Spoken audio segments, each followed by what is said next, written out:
Seigneur. Sans plus tarder, nous allons prendre nos Bibles, ouvrons dans Daniel 9. Nous allons lire au verset 24. La Bible dit: 70 semaines ont été fixées sur ton peuple et sur la ville sainte, pour faire cesser la transgression, mettre fin au péché, pour expier l'iniquité et amener la justice éternelle, pour sceller la vision et les prophètes, et pour oindre les saints des saints. Sachez-le donc et comprendre, depuis le moment où la parole a annoncé que Jérusalem sera rebâtie jusqu'au roi, un haut conducteur, il y a 7 semaines. Et dans 62 semaines, les places et les fossés seront rétablis, mais en des temps fâchés. Après les 62 semaines, un mur sera retranché et il n'aura pas de successeurs.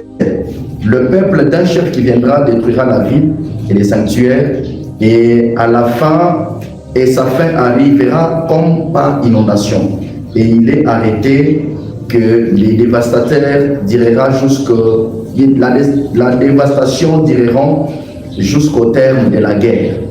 Il fera une solide alliance avec plusieurs pour une semaine, et durant la moitié de la semaine, il fera cesser les sacrifices, l'offrande, et le dévastateur commettra les choses les plus abominables jusqu'à ce que la ruine et ce qui a été résolu fondent sur les dévastateurs.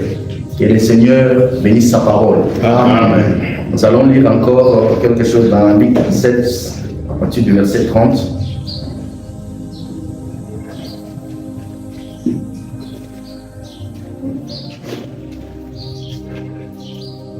Luc 17, à partir du verset 30 jusqu'à 37. Disons le Seigneur Jésus-Christ. Amen. Il en sera de même le jour où le Fils de l'homme paraîtra.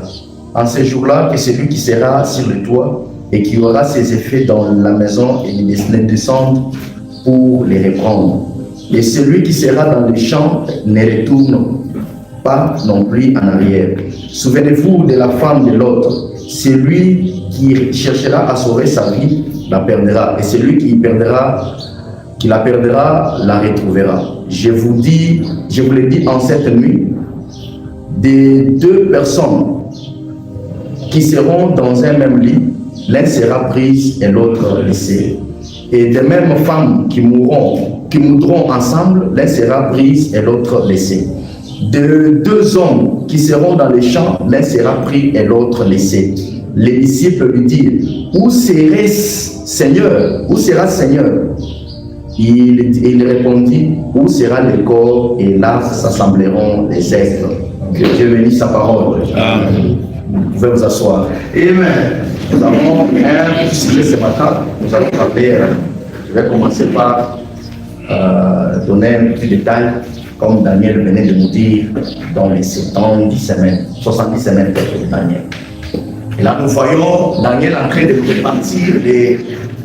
Daniel était dans la période où il était importé en Babylone. Après quelque temps, il s'est souvenu de la prophétie que les 70 ans où l'esclavagisme devrait terminer étaient à bout. Il ne restait que 2 ans. Il a commencé à prier, et au lieu que Dieu lui montre que maintenant dans 2 ans je vais vous libérer, Dieu lui donne un plan général de sa rédemption. Il lui donne un plan établi sur Israël, commençant le moment où il a commencé à prier. Il commence à compter par là. Depuis le jour où tu as le moment où tu as commencé à prier, il y aura 70 semaines qui est fixé sur ton peuple. Et pendant les 70 semaines, il y aura le temps scellé pour les 70 semaines, dans lesquelles nous allons retrouver d'abord les 7 semaines, dans lesquelles nous trouvons la reconstruction du temple. Il y aura aussi 70 semaines qui sera aussi établi, et là, ça sera le moment où le temple sera reconstruit jusqu'à ce que le Messie arrive. Alors, nous avons compris que Dieu a donné à Daniel tout le plan détaillé pour Israël. Et ma question n'est pas ça, mon problème n'est pas sur ça. Je vais vous montrer là où réside mon problème, là où nous allons traiter aujourd'hui. Je vais faire un petit dessin pour que nous puissions bien visualiser.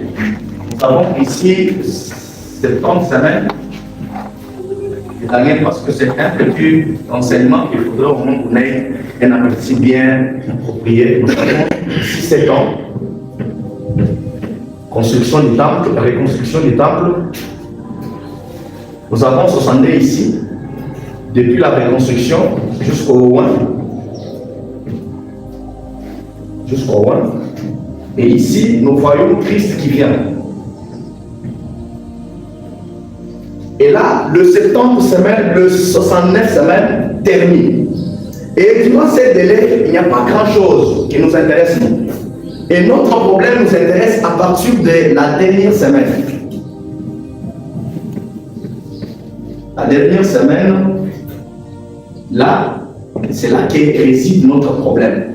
Et je ne parle pas du plan de Dieu selon Israël ou concernant Israël. J'aimerais un peu parler d'un petit aperçu, comme Frère Branham dit, au milieu là, Dieu a regardé aussi les gentils. Je voulais parler surtout pour les gentils. Qu'est-ce que Dieu a fait de gentil dans ces grands plans qu'il avait montrés à Daniel? Nous voyons ici la semaine qui a 7 jours, nous voyons 3 ans et demi. Et nous voyons l'autre 3 ans et demi. Et moi, je suis au milieu ici. Amen. Amen. Et nous avons compris que Dieu a bien détaillé à Daniel, lui a montré tout ce qui devait se passer dans le grand plan. Et là, nous voyons que Dieu lui a montré le plus grand plan. Les 69 semaines concernaient spécialement Israël. Et c'était un plan moins détaillé parce que c'était juste les grands événements qui s'étaient passés dans cette période-là. Et nous avons vu le Messie qui arrive à la fin de 69e semaine. Et quand le Messie arrive, Frère Branham dit que c'est à partir de là que les 69 semaines ont terminé. Quand Jésus a atteint 30 ans. Les 69 semaines de Daniel terminent à partir des 30 ans de Jésus-Christ. Donc ici, nous avons un Jésus à 30 ans. Et là, la semaine, la moitié de la semaine, la première moitié de la semaine n'a pas encore commencé. Nous allons lire un peu, Frère Branham, nous allons lire quelque chose pour nous permettre de base. Frère Branham dit dans son 10e semaine, dans les 6e saut, au paragraphe 210, il dit ceci. Maintenant, nous voyons que le temps, les derniers, j'ai dit, 3 ans et demi des 70 semaines de Daniel. Je vais l'expliquer un peu plus en détail, là, parce que je vois quelqu'un ici qui a toujours suivi cela de près. Et je vais essayer d'être clair, tranquille, docteur. Il dit, remarquez, quand les 70 semaines ont été présentées, Daniel a eu la vision des temps qui viendraient. Et de la fin des Juifs. Mais alors il a dit qu'il y a 70 semaines de fixer. Ça, c'est 7 ans. Et au milieu, eh bien, le Messie sera ici où il sera retranché pour être sacrifice. Or, c'est précisément ce qui est arrivé. Et ensuite, Dieu a traité avec les nations jusqu'à ce qu'il ait choisi un peuple qui porta son nom. Et dès que l'église des nations a été choisie, il a enlevé l'église. Amen. Amen. Donc, Frère Branham nous dit, dans la vision que Daniel a ici, il a ici la vision de tout le plan, 70 semaines. Le Messie est arrivé à la fin de la 69e semaine et puis il a œuvré pendant 3 ans et demi. Le ministère de Messie. Donc les 3 ans et demi commencent le moment où Jésus a été baptisé par Jean. Parce que la Bible dit, dès ce moment-là, Jésus a commencé à prêcher le royaume. Amen. Et c'est là le début des 3 ans et demi. Et une fois que les 3 ans et demi ont été finis, Christ crucifié et il a été enlevé, Dieu commence un plan ici avec l'Église des nations. Frère Branham nous dit que Dieu a voulu choisir un peuple qui doit porter son nom. Israël n'est pas un peuple qui porte le nom de Jésus. Mais le peuple qui porte le nom de Jésus, c'est l'église des nations. Parce que vraiment dit que l'épouse prend le nom de son époux. Et Israël, dans le plan de la rédemption, n'est pas l'épouse. Israël sont des sacrificateurs. Mais l'église des nations, c'est l'épouse qui doit porter le nom de Jésus. Et là, c'est là que j'ouvre notre sujet sur l'enlèvement. Parce que Frère Branham dit que lorsque Dieu cherche un peuple qui doit porter son nom, après avoir cherché ce peuple ici, il est enlevé. Il choisit son église et après il l'enlève. Maintenant, nous voulons savoir à quand l'enlèvement, principalement. Et comment ça va se passer l'enlèvement. Le plan de Christ vis-à-vis de l'église dans l'enlèvement. La place d'Israël dans l'enlèvement. Où est Israël pendant que l'église est en train d'être enlevée? Est-ce que l'église est enlevée au même moment que les Juifs? Nous allons découvrir cela avec Frère Branham aujourd'hui. Que Dieu vous bénisse.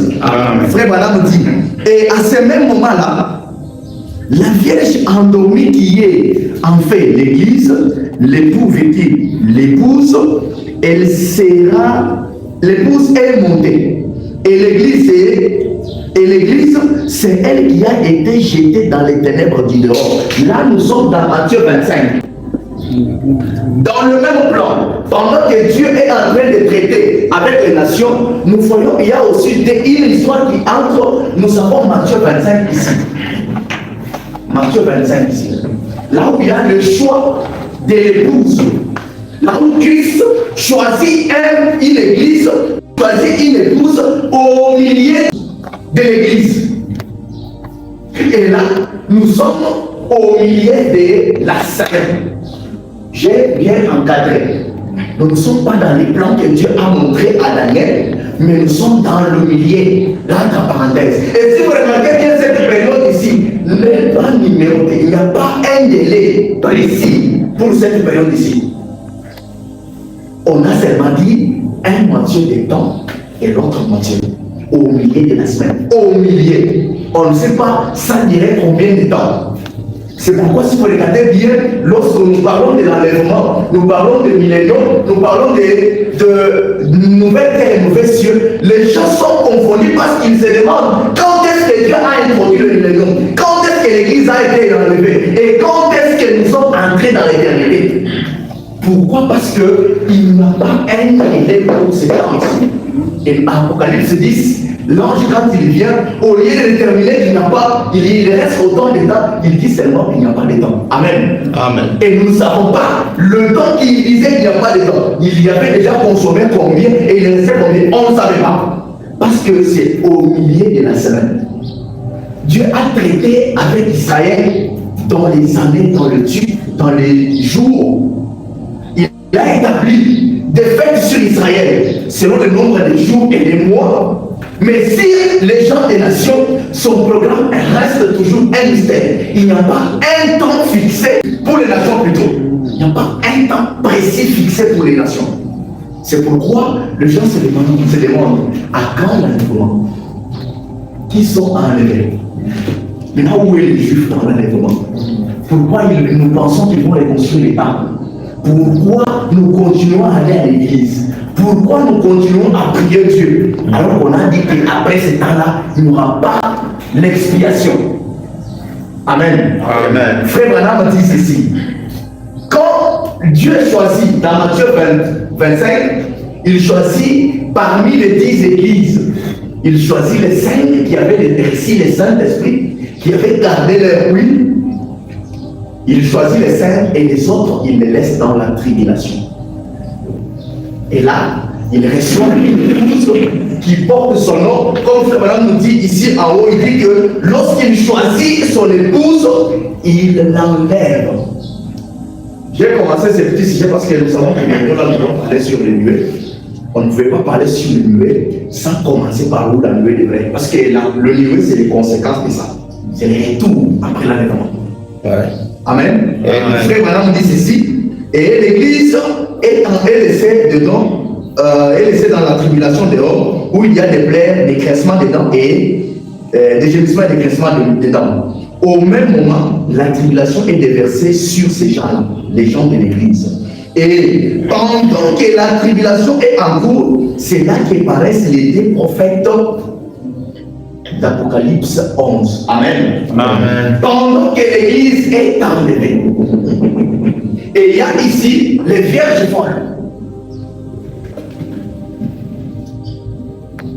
Et pendant que Dieu termine avec son épouse, il enlève son épouse, et là on introduit la dernière partie, on voit Élie et Moïse qui commencent à prêcher aux enfants d'Israël. Est-ce que vous avez vu Élie et Moïse? Yes, sir. Frère Branham dit, au même moment, quand l'église est rejetée, est jetée dehors, et que l'enlèvement déjà a eu, cette boucle ici est déjà clore.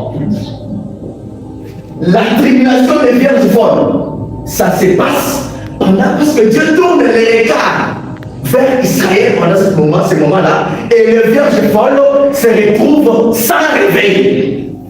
Et à ce même moment, Dieu ne reste pas avec les gentils, Dieu retourne en Israël pour leur apporter un message.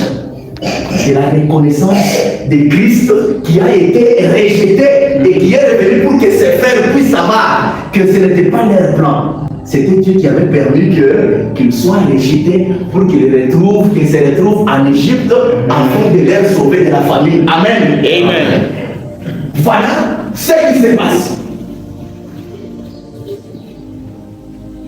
Frère Branham continue de dire, et il prêche pendant 1160 jours, voyez, et c'est exactement avec 30 jours par mois, comme l'indique le vrai calendrier, c'est exactement 3 ans et demi.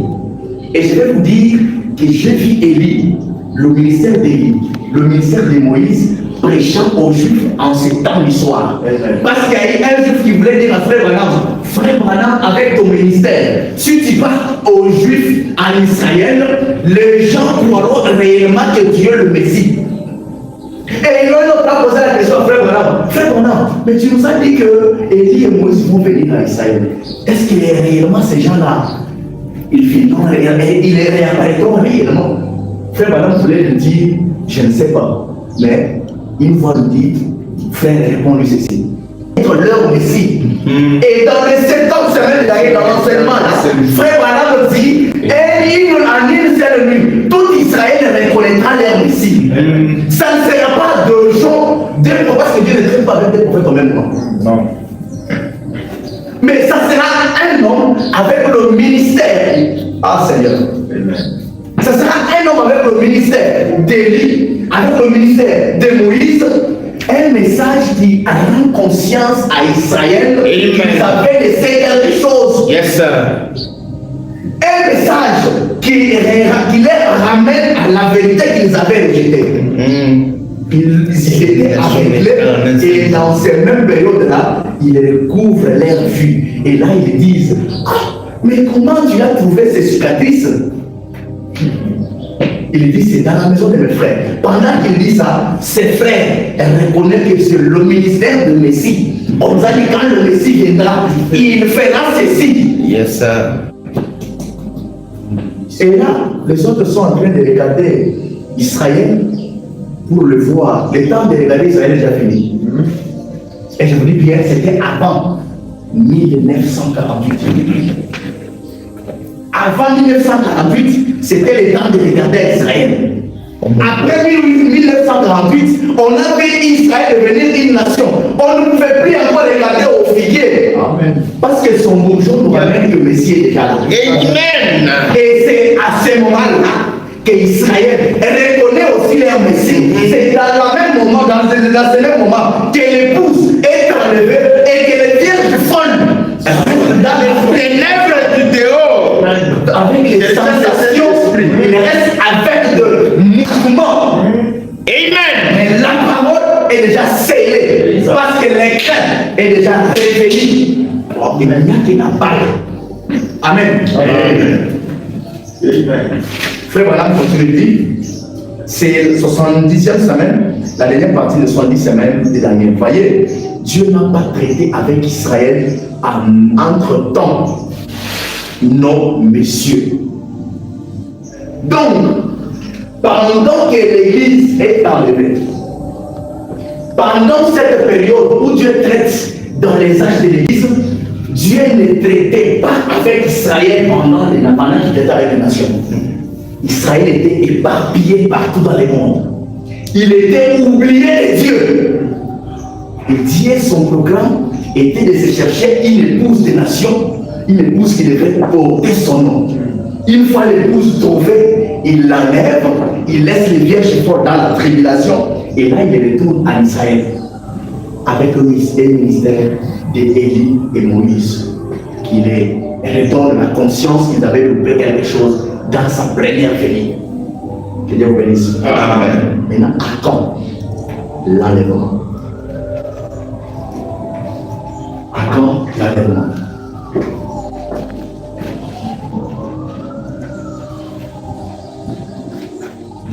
À quand l'enlèvement? Est-ce que c'est lorsque le temple d'Israël sera reconstruit? Est-ce que c'est lorsque nous verrons Élie et Moïse, ces mêmes gens-là, venir? Est-ce que ça sera comment et ça sera quand? Amen. Amen. Frère Branham nous dit dans l'enlèvement, au paragraphe 152, écoutez, quand est-ce que l'enlèvement devrait avoir lieu? Et voici même ce qui déclenche l'enlèvement. Ce n'est pas le ministère d'Élie et Moïse, mais c'est quelque chose d'autre. Amen. Amen. Frère Branham dit ceci. Premièrement, il y a un cri de commandement. Et puis, la voix. Et ensuite, une trompette. Quand ces trois choses arrivent, le cri de commandement, la voix et la trompette, c'est là que l'Église est enlevée. C'est là que Dieu choisit son épouse.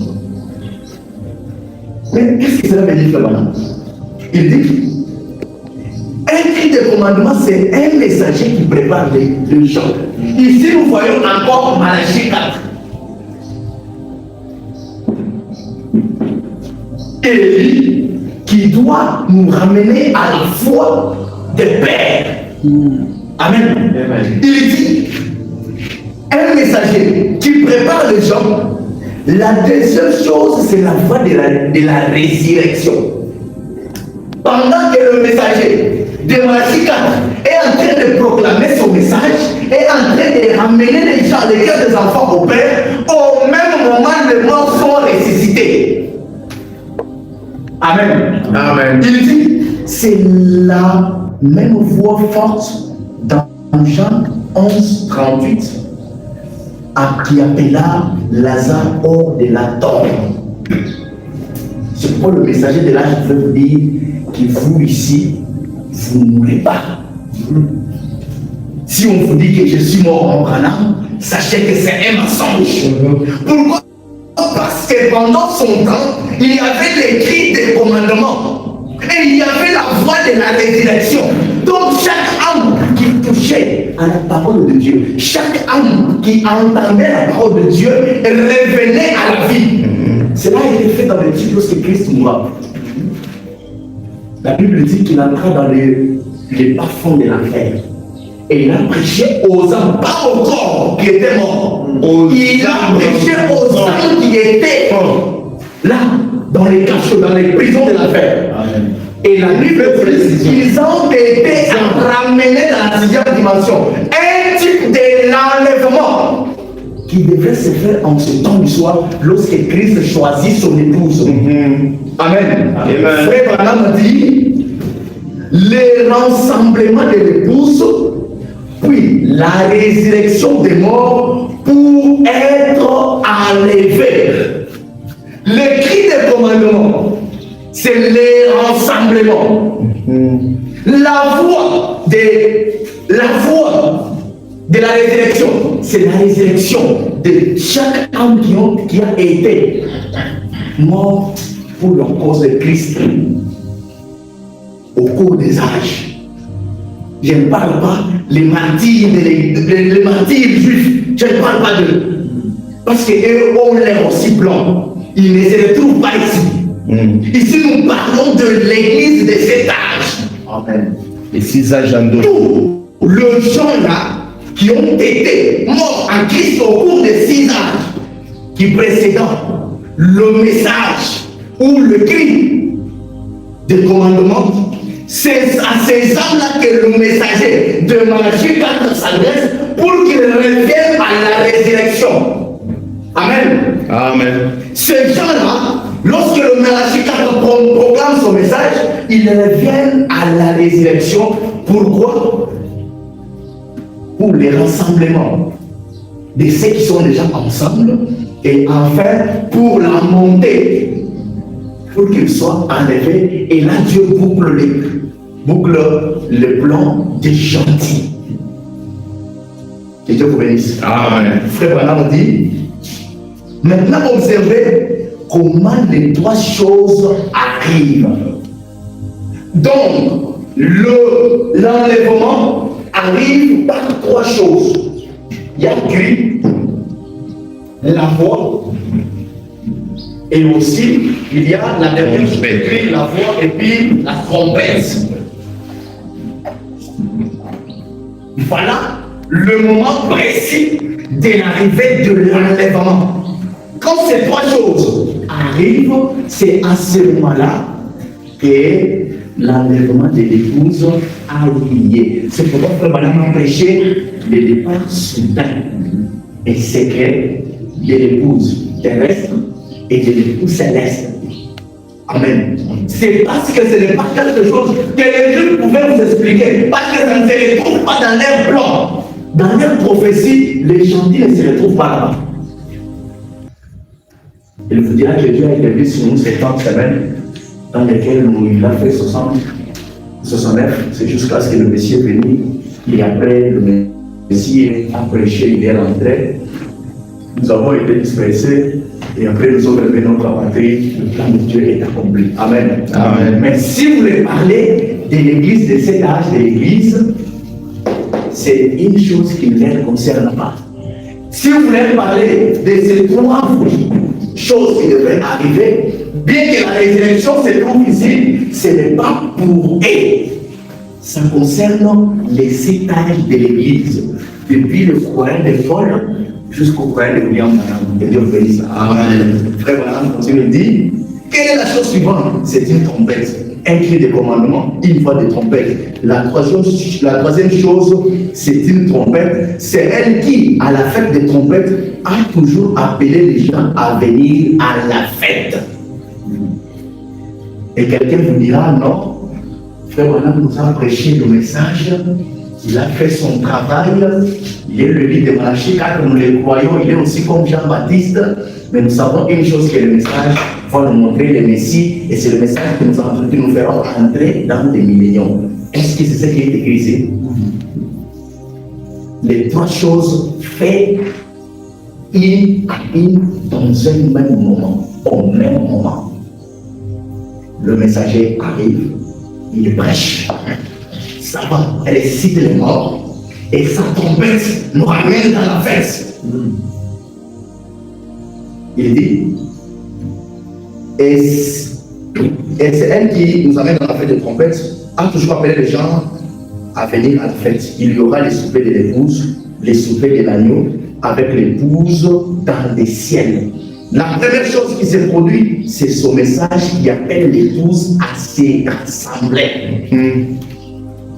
Là-haut, parce que les disciples ont posé une question ici dans Matthieu, dans les plutôt.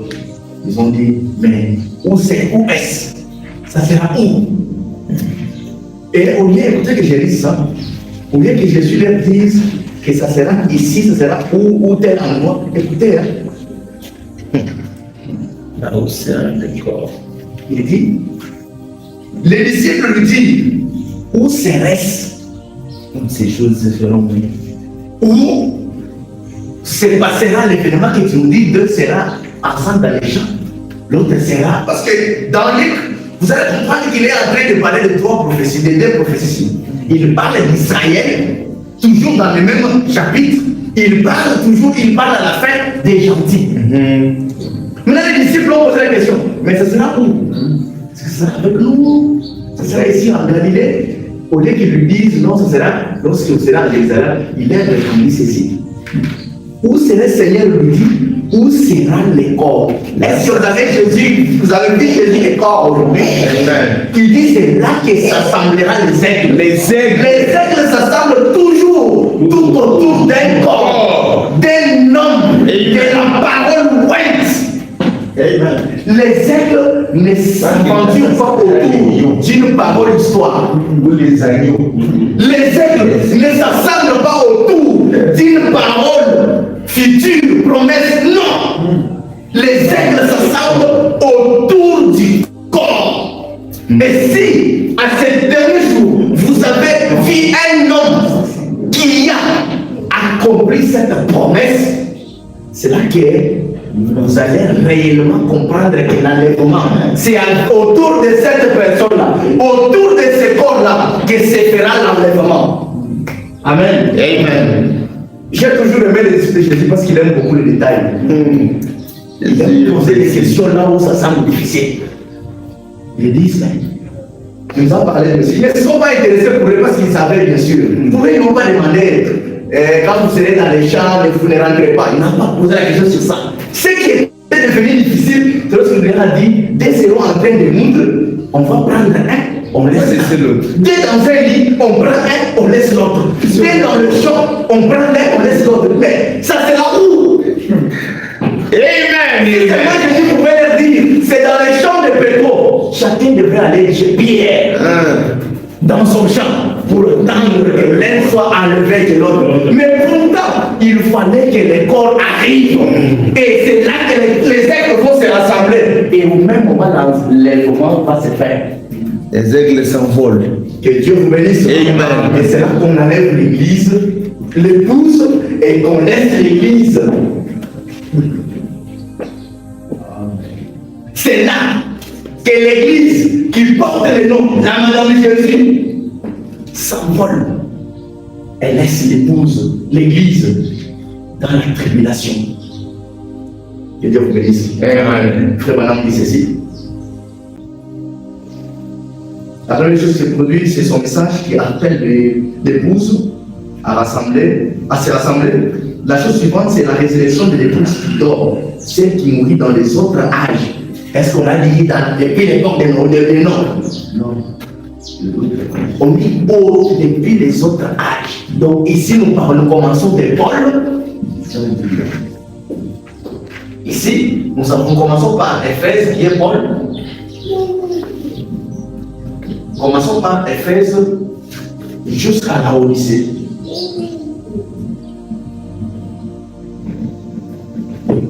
C'est ce qui se passe ici. L'écrit commence. Il rappelle. Il rassemble les gens de son âge.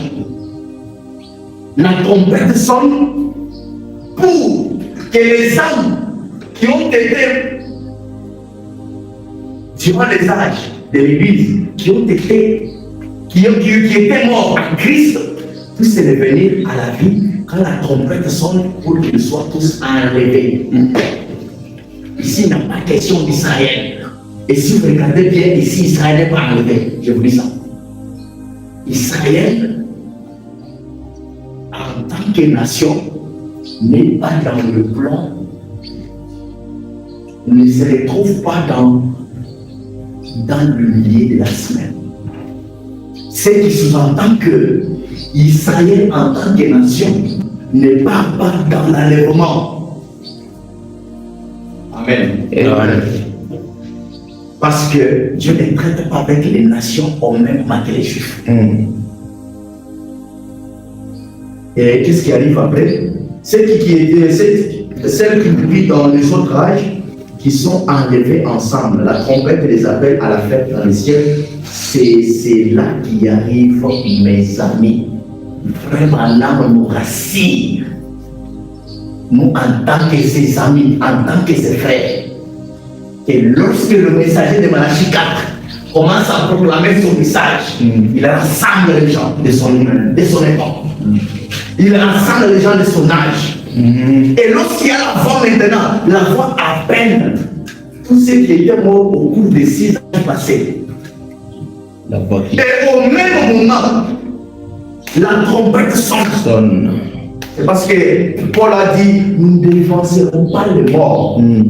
Parce que tous nous irons ensemble. Il n'y aura pas ceux qui partiront avant, comme nous sommes, nous allons partir avant. Non.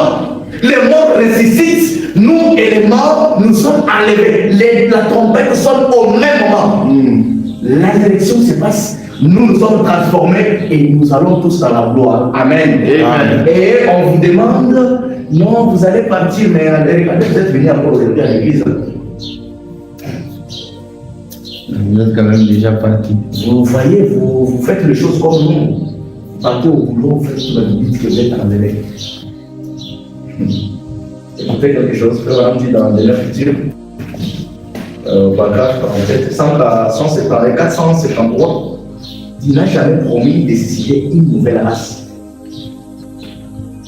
Comme je l'ai dit, mais il a promis de racheter celle qui était déchue.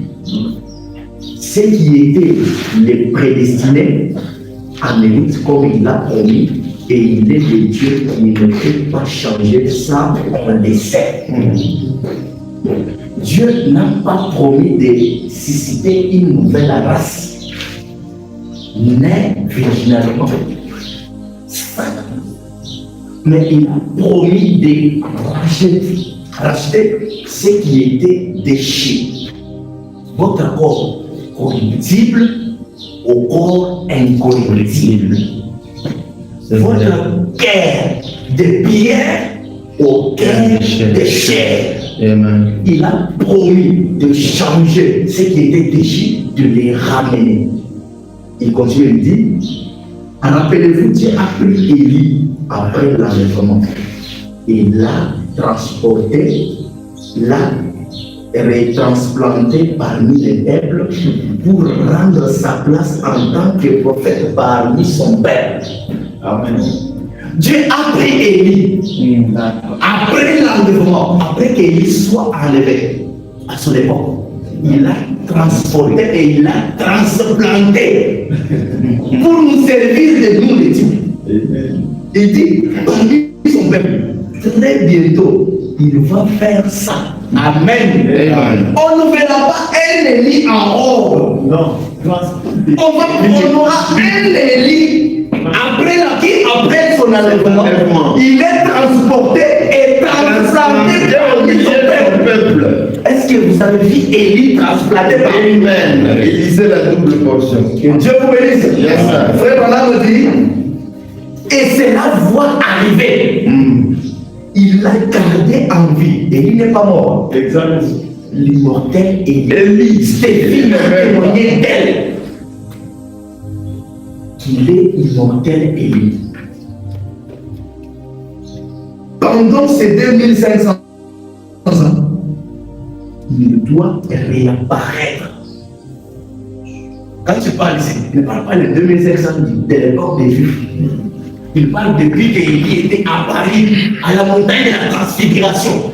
Dieu l'a gardé toujours en vie pour venir les retransplanter après 2500 ans. Et il est venu et on a cru en lui parce que Dieu l'a établi parmi son peuple. Que Dieu vous bénisse. Et remarquez de nouveau. Il a ressuscité Moïse d'entre les morts. J'aimerais que vous puissiez comprendre comme nous venons de voir les 3 choses. Nous avons vu 3 choses. Le cri, la voix et la trompette.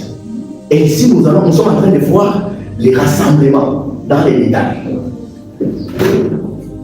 Cette fois-ci, et les cris. Dieu est en train de rassembler son église. Dans quel sens? Et comment?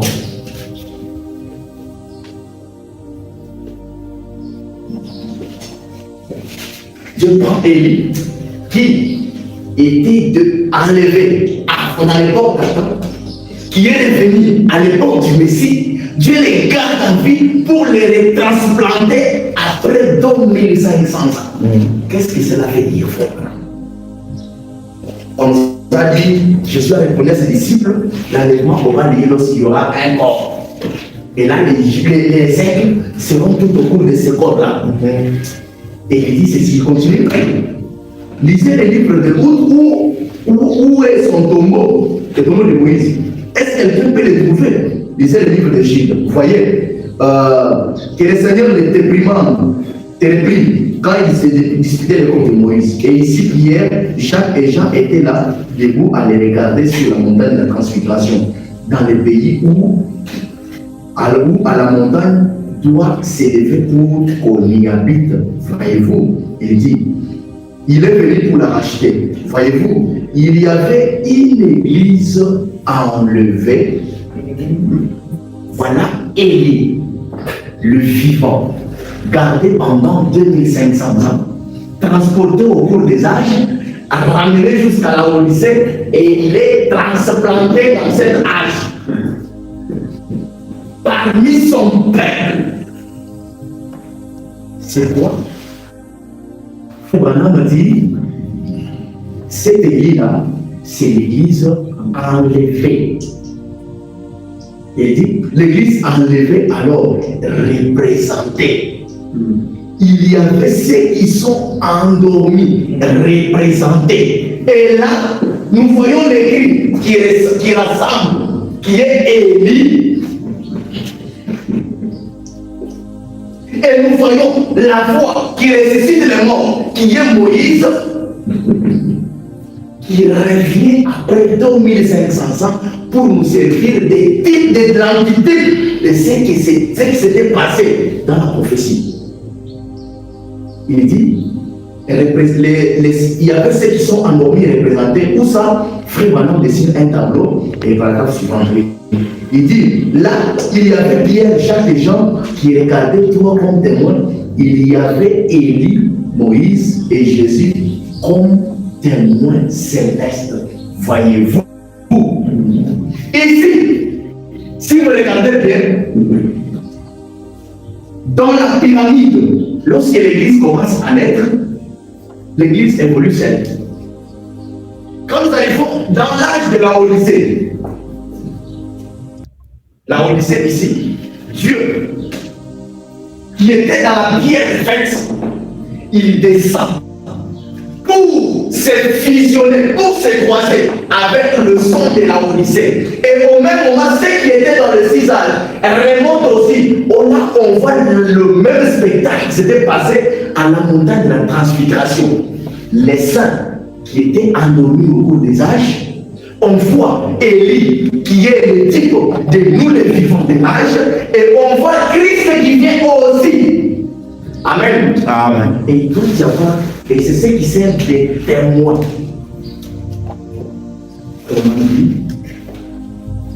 Voyez-vous, il y avait Moïse, celui qui est mort, qui avait été ressuscité. Il y avait Élie, celui qui avait été enlevé et qui est toujours vivant. Et ils étaient tous les deux représentés sur la montagne. Je suis le Rédempteur. Et je suis le Rédempteur. Quand Dieu est au-dessus de lui comme ça, là, couvert de son ombre, il a dit, celui-ci est mon fils bien-aimé. Rappelez-vous, Jésus a dit, peu après, un jour avant, il a dit, en vérité, je vous l'ai dit, il y en a qui sont ici maintenant, qui ne feront pas la mort jusqu'à ce qu'ils voient le royaume de Dieu établi en puissance. Et c'est lorsque Jésus était en train de parler ça, il parlait de moi. Je suis quelqu'un qui était parmi eux, qui ne devait pas voir la mort avant de voir les Shiloh. Amen. Amen. J'étais laissé les représenter par Élie, qui ne pouvait pas voir la mort avant de voir le croisement des 3 étoiles. Amen. Et nous sommes le bien-aimés. Comme on a continué de dire. Rappelez-vous, Jésus a dit, qu'est-ce que c'était? Les morts ressuscités, les saints sont enlevés ensemble à sa rencontre dans les airs. Le 6 âges plus les septièmes qui sont emportés, qui sont enlevés dans le désert pour rencontrer Christ, la pierre chrétienne. C'est quand là, le cri du commandement sonne, quand la voix de l'archange, la voix qui ramène les morts, la résurrection et la trompette sonne, c'est à ce même moment que Dieu enlève son église et là, il boucle le plan qu'il avait, le petit plan qu'il avait avec les gens des nations. Et je me rappelle bien, il n'y a pas ni temps précis, il n'y a pas ni délai précis, mais tout ça s'est fait dans le temps. C'est pourquoi les gens disent non, frère, voilà, même mort depuis 1965. Ça veut dire la fin du monde sera en 1977. Qu'est-ce que c'est? Parce qu'ils veulent se comparer à Égypte. Dieu ne traite jamais avec les nations comme il traite avec les Juifs. Les nations, il traite avec eux d'une manière personnelle. On le traite avec le révérend William de sa propre manière. Il traite avec moi de ma manière. Il traite avec celle ou celui-là de sa manière. Chacun reçoit son enlèvement lorsqu'il trouve la foi de l'enlèvement. Et voilà, compris dans M. S. dit, est-ce que les saints qui tolèrent, est-ce que c'est eux qui viennent nous donner la foi de l'enlèvement? Donc, quand quelqu'un vient, il croit le mystère, il voit les corps, il se rassemble autour des corps, et à ce moment, l'enlèvement a lié. Et Dieu vous bénisse. Amen.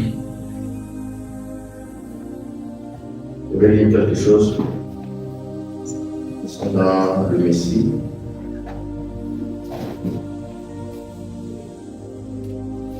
Les derniers sont pleins. Moi déjà avec 17. Voilà, c'est comme 7. Moi je suis dans 15. Parce que les gens confondent. Surtout sur l'enlèvement, les gens confondent. C'est un sujet vraiment qui peut prendre beaucoup de temps. J'ai essayé un peu de céder ça, de prendre le peu de manière de faciliter cela. Pour ne pas aller toucher les normes, toucher ceci, cela. Je voudrais juste me limiter sur l'enlèvement. Écoutez ce que le frère Madame dit.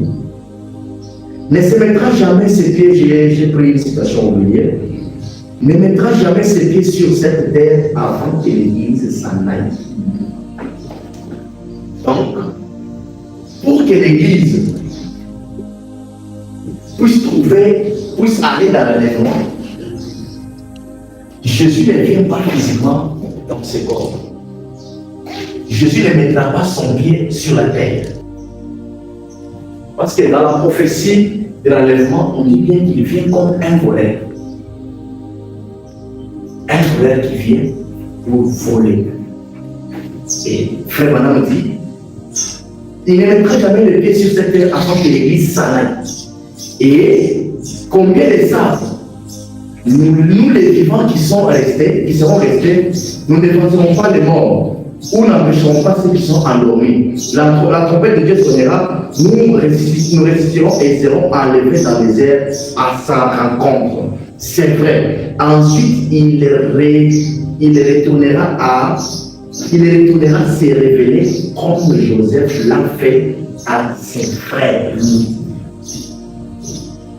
Là, c'est toujours dans les mêmes optiques et d'enlever complètement Israël pendant cette période. Frère Branham nous dit, c'est quand Jésus vient, qu'il rassemble son épouse et qu'il l'enlève. C'est là que lui-même, il vient se révéler à son épouse, à Israël plutôt. Il dit, c'est comme Joseph l'a fait avec ses frères. Comment Joseph avait fait? Frère Madame dit que le moment où Joseph devrait se révéler à ses frères, il a pris sa femme et tous les gens des nations, il les a fait monter dans l'état. Et lui est resté en main avec ses frères pour se dévoiler devant eux. Et ça s'est passé à l'insu des nations. la nation était déjà ravie, comme c'était représenté par Jean dans l'Apocalypse 4. Après les 7 ans de l'Église, Dieu ferme le processus de l'âge avec l'Église de la Odyssée, et là il ramène Jean, il dit Jean monte ici. Et Frère dit que Jean est enlevé juste après les 7 ans de l'Église, et il réapparaît, et à l'Apocalypse 19, là il vient pour régner. Donc là il vient en tant que Christ. C'est là que nous allons voir la nuée. Là nous voyons, conformément nous étions tous représentés là, tout ça. Donc c'était après l'enlèvement. Il continue, il dit les 144 000, et l'Église aura été enlevée et s'en sera allée. Souvenez-vous, quand Joseph s'est révélé à ses frères, sa femme et tous les autres étaient au palais. Il n'avait pas de gentils. Il les avait tous congédiés. Amen. Dieu congédie son Église avant de rentrer, continuer son plan de droit sans ennemi. Là, nous sommes congédiés. Les vierges folles restent dans la tribulation. Dieu commence à retraiter avec Israël. Et dites à ceux qui continuent à regarder la reconstruction d'Israël pour attendre l'enlèvement et le millénium qu'ils sont dans la tribulation. Ainsi, les actes de l'Église s'achèvent au chapitre 4, Jean fut enlevé. Il représente l'Église. Et de là, jusqu'au chapitre 19, ne réapparaît pas avant de venir se marier à son époux. Maintenant, c'est l'entrée des Juifs au chapitre 4, le couronnement des Juifs. L'Église enlevée au chapitre 4, Dieu retourne chez les Juifs, il commence à traiter avec eux. Il leur donne aussi, parce qu'ici nous allons au milieu, là, nous allons voir, ce sont les sceaux qui commencent à se révéler, à se dévoiler. Et nous voyons au 5e jour déjà les âmes israéliens, Dieu traite avec Israël, il commence à manger ceux qui ont été martyrisés. Donc ça c'est pendant que l'épouse est déjà enlevée. Et elle revient pour le mariage, 19e chapitre, et là nous voyons l'époux qui est préparé, sans tache ni ride. Que Dieu vous bénisse. Et cette épouse-là qui est préparée sans tache ni ride ne vient pas de domination. Il ne s'agit pas des âmes qui ont été ramassées au cours des âges. Non, c'est les âmes qui reviennent après l'enlèvement. Parce que les gens disent non, nous serons une épouse de Satan. Mais vous oubliez, la sélection a déjà eu. Les âmes là ont déjà, ils étaient dans la présence de Dieu. Ils regardaient continuellement la face de Dieu. C'est pourquoi cette épouse parlait sans tache, limite. Il dit, il représente l'Église.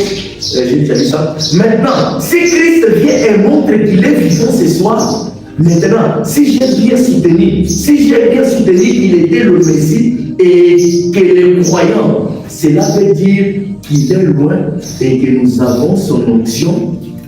La même onction ne fera-t-elle pas chaque fois la même chose?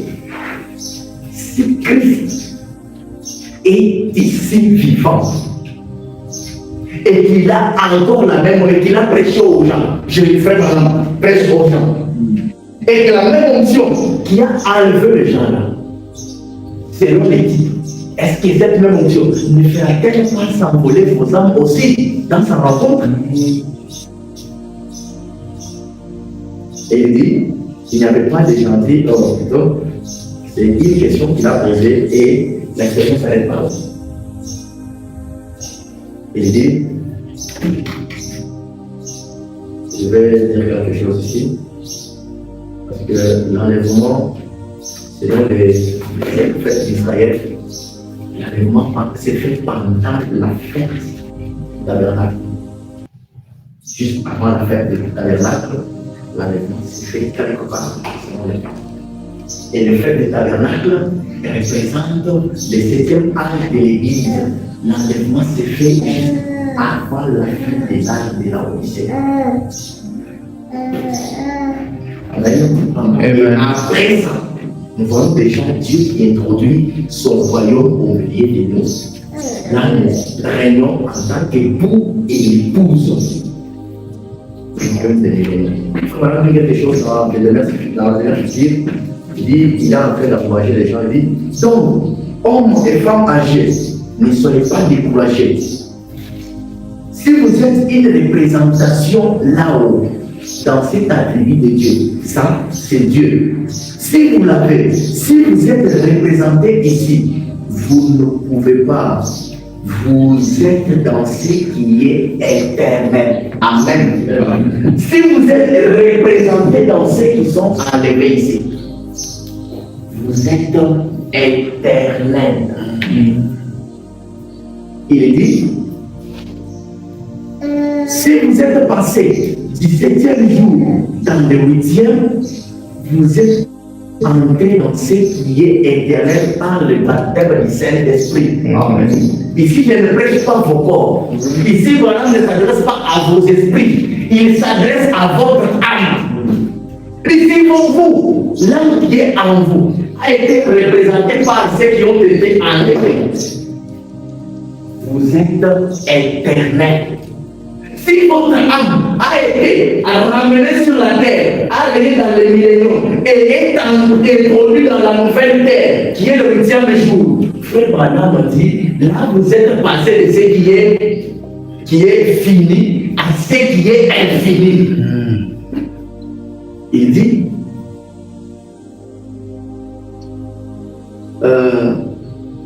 pourquoi? C'est parce que vous avez laissé les êtres. Maintenant, si vous vous fiez seulement à une sensation, au fait de sauter, ou je fais ceci, j'observe mon 7e jour, je ne mange pas de viande, des choses comme ça, tout ça va périr. Ici, il ne s'agit pas de votre corps. Il ne s'agit pas de votre esprit ici. Ici, il s'agit de votre âme représentée. Ils sont rachetés. Ça ne s'agit pas en fait d'observer les sabbats, de ne plus manger les animaux impies. Ça ne s'agit pas au fait d'avoir une sensation, de crier, de parler en langue. Ça ne s'agit pas au fait de prier pour les malades. Non. Votre âme soit représentée parce qu'elle est déjà ici. Et tout ce qui est terrestre ne l'influence pas. Parce que vous êtes passé à ce qui est terrestre, à la chose éternelle. Amen. Par le baptême du Saint-Esprit. Et là, vous avez vu les corps. Là, les êtres se sont rassemblés autour du corps. Pas autour d'une prophétie qui est là. Non. Frère Branham dit, de toute façon, ça va venir. Voyez, mais c'est ce qui est éternel. C'est ceci qui est éternel. Voyez, c'est ceci qui est éternel. La fête après la fête des tabernacles, voyez-vous. Là, il a même déjà sauté les milléniums. Il est au 8e jour. Quand vous êtes passé dans l'enlèvement, vous êtes introduit dans le millénium en tant qu'épouse sans tache ni ride. Et Dieu vous fait passer de ce qui est du temps de 1000 à ce qui est éternel. Là, c'est un processus de l'âme, pas du corps. Il dit, c'est dans la fête des milléniums. Le millénium, c'est dans la fête des tabernacles. Il dit, fête des tabernacles était la dernière fête. Et la 7e fête. Maintenant, nous adorons sous la fête des tabernacles, le 7e âge de l'Église. Dans le millénium, on sera de nouveau sous la fête des tabernacles dans le 7e jour. Ici, là, on passe dans ce qui est terrestre. Elle est sélectionnée, elle est enlevée, elle revient pour régner dans le temps. Et après, elle revient régner dans l'espace. Donc, le 8e jour, il dit, mais ensuite, après le 7e jour, on a une sainte convocation. Retourner à ce qui est éternel. Voilà là où nos yeux devraient être fixés. Pas à la sensation, pas à se contenter des milléniums. Mais là, nous devons regarder à ce qui est éternel. C'est une nourriture pour l'âme, pas pour le corps.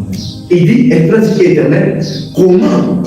Par celui qui est éternel, qui est venu nous racheter et qui nous a ramenés, nous a fait reconnaître que nous étions une partie de ceci. Amen.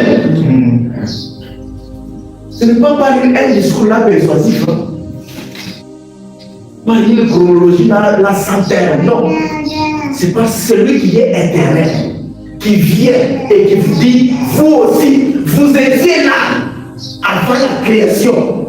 Je suis venu reprendre vos âmes éternelles afin de rentrer dans l'éternité.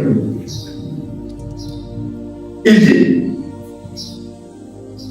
parce que nous sommes partis de l'éternel. Maintenant, comment est-ce que vous savez que vous en êtes une partie? Comment savez-vous ça? À cause de ce que la parole de l'air, la promesse des jours, qu'est-ce que c'est?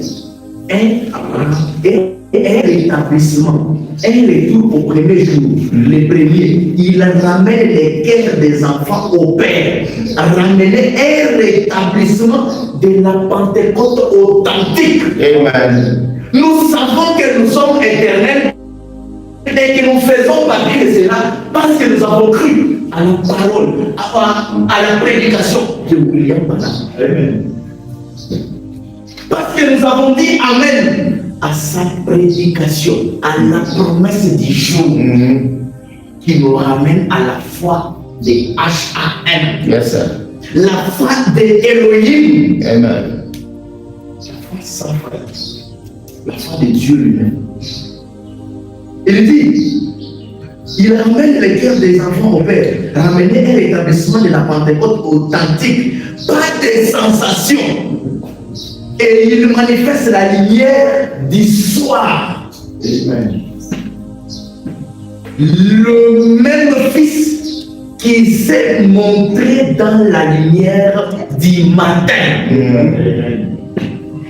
Le même Élie qui a été gardé au cours de 2500 ans, qui est transporté et transplanté de nouveau. C'est à cause de cela, pas à cause des sensations.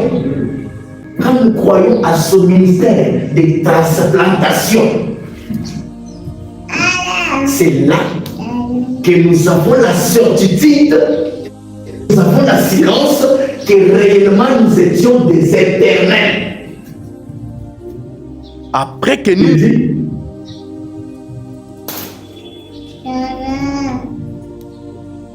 comme c'était promis pour ce jour, Amen et Amen. Oh, où en sommes-nous, mes amis? Où en sommes-nous?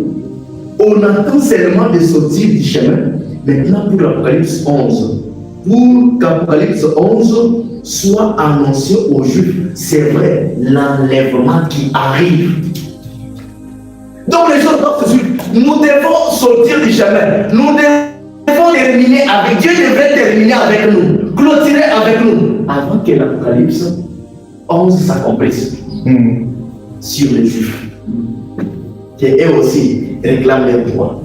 Là, c'est nous serons déjà sauvés, nous serons déjà bénéficiés et ramenés dans sa présence, là où nous contemplons sa face durant 3 ans et demi, avant de revenir ici pour régner avec nous. Il dit, regardez bien, à l'extérieur des portes, des miracles, surtout les temps de la nouvelle terre, des nations demeureront dans une paix éternelle. Maintenant, quoi? Des rois honorés apportera la chose ça va traiter autour d'un autre sujet qui pourrait nous prendre encore du temps. Frère Madame dit, il dit ceci, dans la dernière future 119, il dit, je parlais avec un cher frère qui est assis présent avec mon enseignement hier. Il disait, il y a quelque chose que vous avez dit, frère Branham, qui m'a toujours secoué. J'ai dit, qu'est-ce que c'est? Il a dit, voilà ce que vous avez dit, c'est vrai, et c'est vrai, la minorité, comment un petit groupe va être sauvé au jour de l'avenir? Et nous avons parlé de ce que Jésus a dit. Et toi, la porte est serrée et le chemin. Il y en aura que peu qui les trouveront. Maintenant, remarquez, la Bible dit, comme il en était au jour de Noé, où 8 ont été sauvés par l'eau, il en sera de même à la venue du Messie. Il dit, j'ai dit, frère, vous n'avez que, il a dit, souvenez-vous, il n'y avait que 8 âmes. Hein? J'ai dit, vous n'avez que la moitié du tableau. Donc, ici, avant l'enlèvement, on nous parle de 8 âmes. Ils vont passer par l'eau. Les 8 âmes qui traversent dans l'arche de Noé au travers de l'eau. Qu'est-ce que c'est la frère maintenant? Est-ce que c'est l'église qui est enlevée? Est-ce que réellement c'est ça? Écoutons ce que Florent dit. Il dit ceci. Il y aura 8, vous n'avez que la moitié de ta pensée, Florent dit. Encore, Noé était un type du reste qui passe à travers par les groupes de ceux qui sont enlevés. Amen. Amen. Et non. Vous voyez, donc les frères, quand il parlait à frère madame, lui était en train de se dire, mais vous avez dit qu'il n'y aurait que 8 ans. Comme Noé était passé au travers de l'eau. Frère madame nous dit, c'est toi tu as d'abord mal compris, tu n'as que la moitié du tableau. Les 8 dont tu parles là, c'est ceux qui vont passer dans la tribulation. Ce sont les vierges de fortune. Travers du jugement. Ils sont jugés pendant 40 jours plus tôt. Pendant que les déluge est en train d'abattre sur eux. Bien qu'ils sont sous la protection dans l'âge, mais ils traversent la tribulation. Mais où est l'épouse pendant cette période ici? Parce que nous avons compris, à part Noé et sa famille, il n'y avait pas d'autres gens qui ont été sauvés. Tous étaient morts. Même les animaux étaient morts dans les déluges. Mais où est la promesse de l'épouse qui devrait être enlevée dans ces 6 frères voilà? Il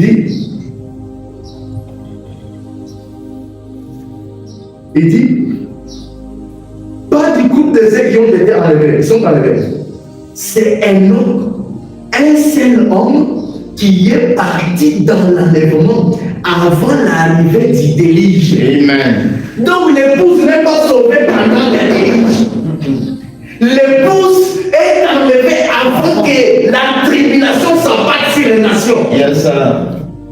Là, on voit un petit groupe, on dit bien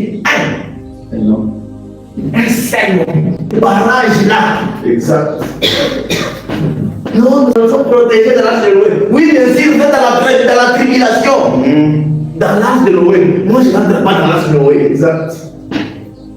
Moi, je ne suis pas là. C'est les vierges du peuple qui sont là. Comme nous devons vraiment étudier les titres. Nous ouvrons la porte des gens pour les gens dans la tribulation. Je vais aller avec eux. Qui est venu de septième, qui est parti avant que la tribulation puisse arriver. Voilà la place des croyants, de ces aigles qui sont autour du corps. Il dit, et l'homme a été enlevé un seul homme. Oh, l'église ne peut être un certain nombre, mais l'épouse sera un très petit groupe qui formera l'épouse. Noé. Maintenant, l'église peut bien être grand nombre, mais l'épouse, voyez-vous, comparé 8 à 1. L'église peut être un grand bâtiment, peut-être un grand rassemblement, peut-être des milliers, des millions de personnes. Mais comparez les millions là avec les types de 1. Comparez le 8 avec le 1. Il dit, l'épouse sera 8 fois moins que l'église. Amen. Sera 8 fois moins que l'église. Donc les gens qui trouveront cette fois de l'enlèvement seront 8 fois moins que ceux qui passeront dans l'enlèvement.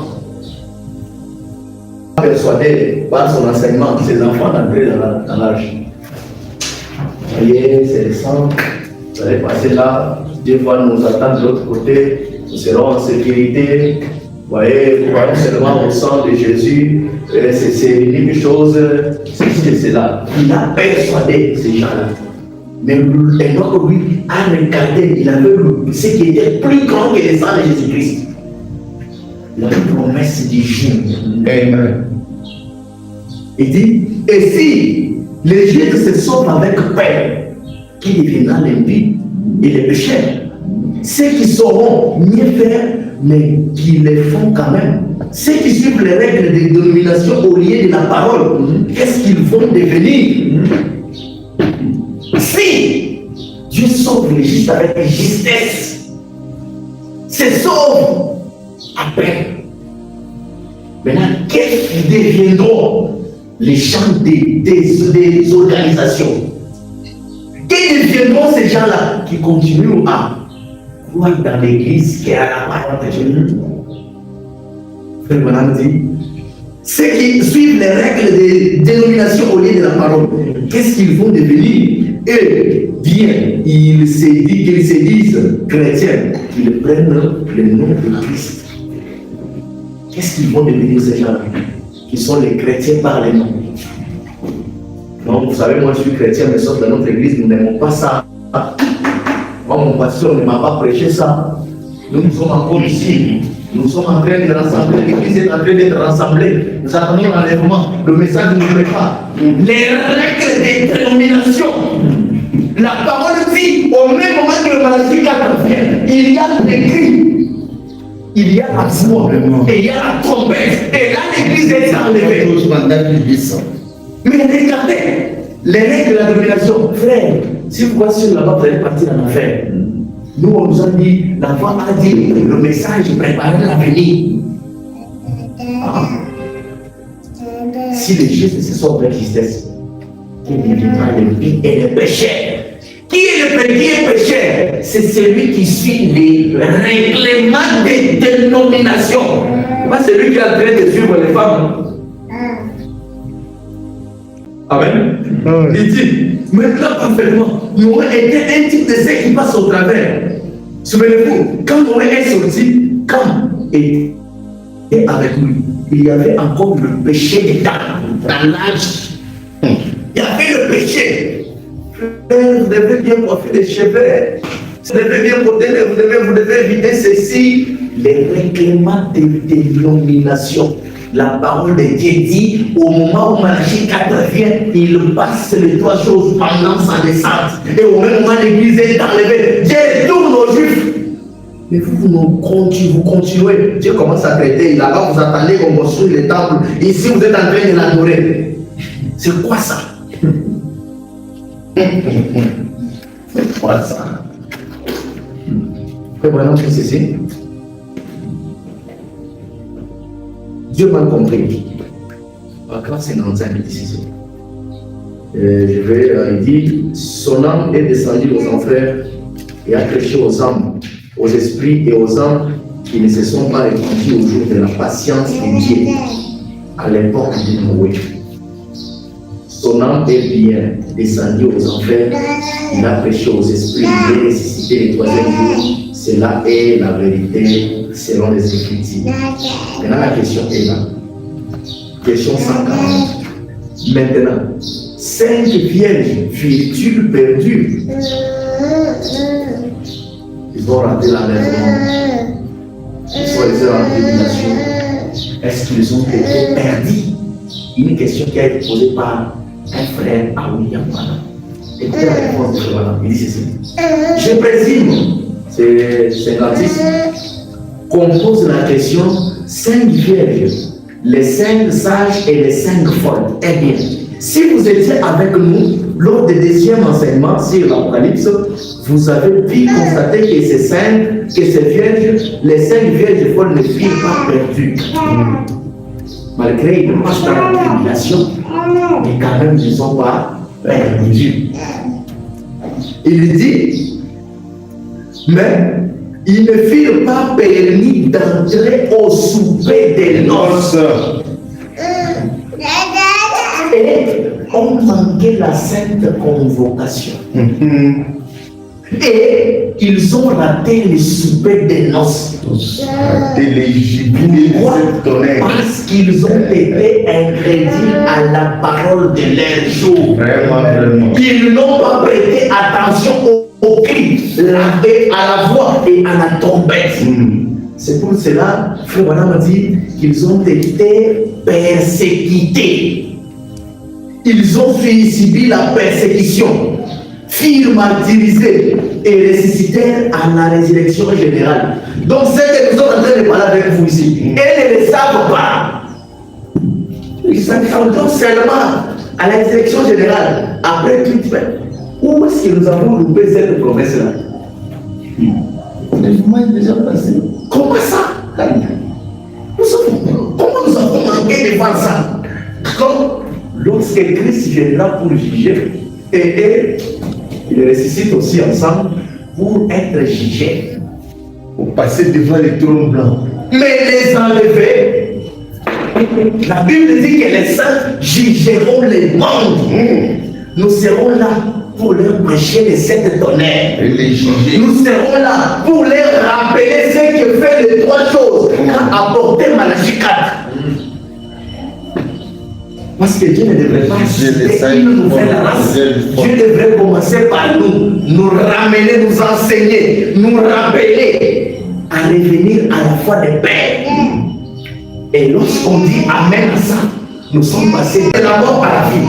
Amen. Mon frère Madame dit, ces gens, ce sont les gens dont il est question quand il séparera les brebis avec le loup. Voyez-vous, il comparit en jugement. Ces gens-là, on va les juger. Ils seront jugés. C'est pas les brebis. S'ils seront. Si Dieu trouve que non, ils ne sont pas coupables, celui qui trouve qu'il n'est pas coupable, il passe de l'autre côté. Toi, tu passes du côté de la l'eau. Tu m'avais donné de l'eau. Tu m'avais donné un peu de l'eau, malgré que j'étais incrédule à la parole. Je vais le voir en prison. Amen. Amen. Mais toi, tu étais incrédule, mais tu ne prêtais même pas attention à mes simples désirs. Toi, passer du côté des boucs. Oh, my. Frère Branham dit, il comparait. Mais frère Branham, vous direz-vous, n'y paraissons pas, nous, l'église, nous, monsieur, nous ne comparaissons pas en jugement. Nous ne comparaissons pas en jugement. Pas parce que nous avons donné de l'eau à Christ. Pas parce que nous avons donné quelque chose à se dire, mais parce que nous avons été attentifs au cri attentif, à la voix et à la trompette. Et donc nous sortons en Apocalypse 19, une église sans tache ni ride, parce que nous étions obéissants à la promesse du jour. Amen. Que Dieu vous bénisse. Amen. Voilà la chose qui vous fait passer de la mort à la vie. Yes, sir. Voilà la chose qui vous donne le mandat de juger les vierges folles.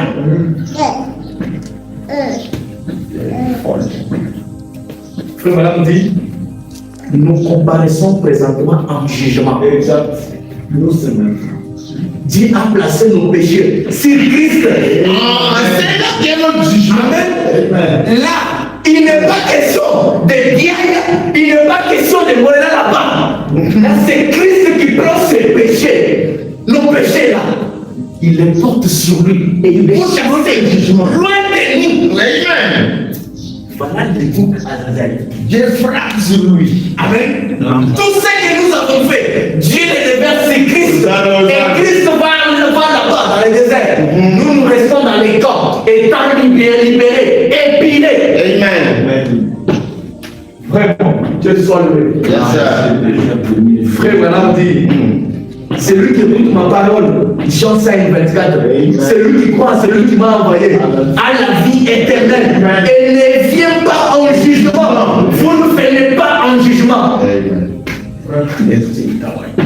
Lorsqu'il y a des trompettes, la trompette a sonné, vous étiez attendus. Dieu a pris votre charge. Vous êtes sous la responsabilité de Jésus lui-même. Ouais. Vous ne vivez pas pour vous-même. Vous vivez pour Christ. Et Christ vit pour vous. Alléluia. Amen. Il dit, mais il est passé de la mort à la vie. Pris des jugements pour l'Église. Et les prise dans l'enlèvement. Puis elle revient pour juger les gens qui n'ont pas reçu le Saint-Esprit. Amen. Amen. Le genre, vraiment. On a dit, on ne doit pas confondre cela avec les sensations, frère. Les gens, les sentiments, qui passent dans la tribulation ici, les vierges folles. Les vierges folles ici, ces gens ici n'ont pas le Saint-Esprit. Bien qu'il professe qu'il a l'homme, bien qu'il parle en langue, bien qu'il prie pour les malades et ces gens trouvent la guérison, ces gens ici n'ont pas le Saint-Esprit. C'est la raison pour laquelle ils doivent passer au jugement du Saint-Esprit. Ils n'en ont pas. Même s'ils dansent à l'esprit, ils n'ont pas le Saint-Esprit. Le Saint-Esprit, c'est un corps. Yes, c'est tourner tout autour de ce corps-là. C'est se rassembler autour du corps. C'est ça, avoir le Saint-Esprit. Il ne s'agit pas d'un petit credo à répéter jour et nuit. Il s'agit de croire à la parole faite chair. Amen. Madame dit, ils n'ont pas reçu le Saint-Esprit. Paul ne dit-il pas qu'aucun de nous ne doit oser plaider au sujet d'un différent devant les justes magistrats, alors que ne savez-vous pas que le Saint jugeront la terre? Vraiment. Nous serons assis avec Christ pour juger des rois et des prêtres. Amen. Pas seulement les vierges folles, seulement les croyants, ou plutôt les semi-croyants ici. Vous allez juger les prêtres, vous allez juger les papes, les rois. Et les rois. Vous tiendrez devant eux et vous allez les juger. Vous les jugerez avec la parole. Vous les jugerez avec la colonne de feu. Amen. Amen. Il dit, nous serons assis avec Christ pour juger des rois et des prêtres, pour juger ces gens à qui nous avons prêché et parlé du baptême du Saint-Esprit et qui ont refusé de le recevoir. Pensez-y. Le baptême du Saint-Esprit, ce n'est pas persuader quelqu'un de l'amener dans la maison de baptême. C'est amener quelqu'un, la parole faite chair. Pas l'aider, mais l'amener une nourriture solide. Quand il parvient à croire à cette nourriture solide, il reçoit le Saint-Esprit. S'il refuse de croire à la nourriture solide, il doit passer au jugement. Il doit s'attendre à ce que je le juge. Parce qu'elle est en colère. Amen. Amen. Il dit, non, elles ne furent pas perdues. Mais quand même, elles ne sont pas perdues. Mais elles ne seront jamais dans l'épouse. L'épouse qui porte le nom de Christ.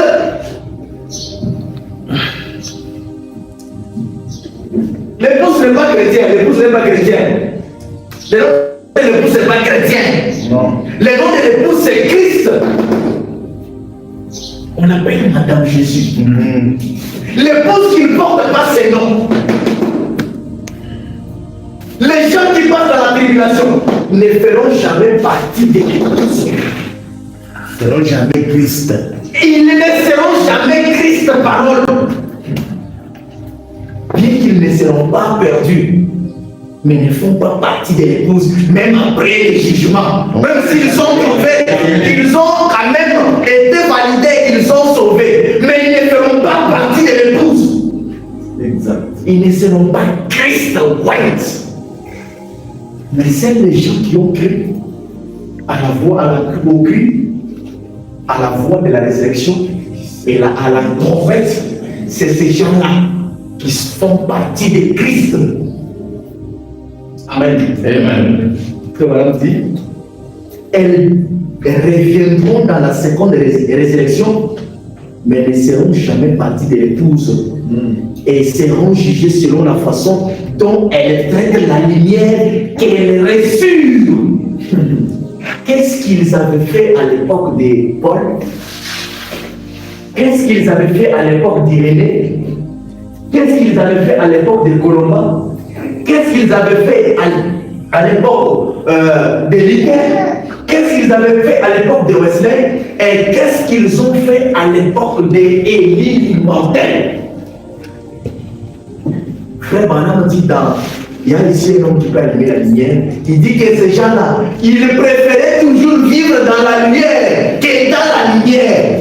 Et Dieu les traitera au jour du jugement pour avoir préféré la lumière que la lumière. Amen.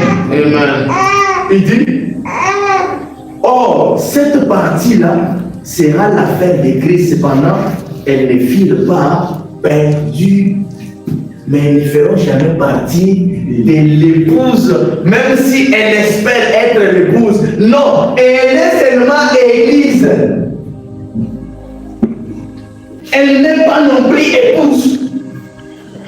Elle sera Église, pas l'épouse. Amen. Amen. Elles ne feront jamais partie de Christ. Ah, vraiment. Merci Seigneur. Écoutez quelque chose. On pose pas des questions. Et moi, je vais terminer par ceci.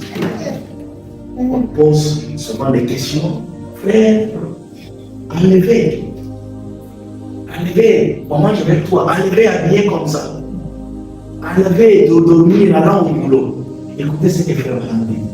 Il dit dans la prédication intitulée La dernière future, c'est sur paragraphe 119. Écoutez ceci. Il dit, tout comme vous, vous êtes une nouvelle créature. Et le mot grec, là, tout le monde le sait, il dit, vous êtes une nouvelle création. Est-ce que voyez-vous cela? Il dit, Amen. Une nouvelle création dans le même vieux corps. Amen. Amen. Amen. Si vous me regardez, je suis toujours la même personne là. Même de mon père, qui est dans la domination, qui est devenu dans le message.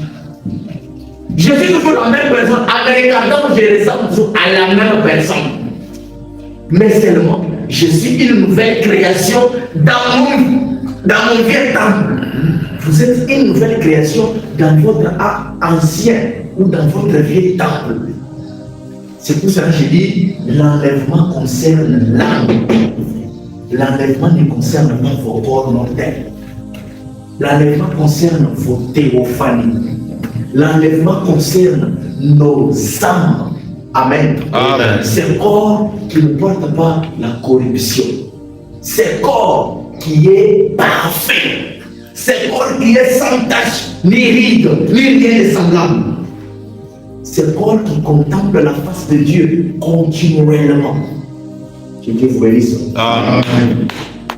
Nous allons terminer par ceci. Que le Dieu bénisse sa parole. Amen. Vous serez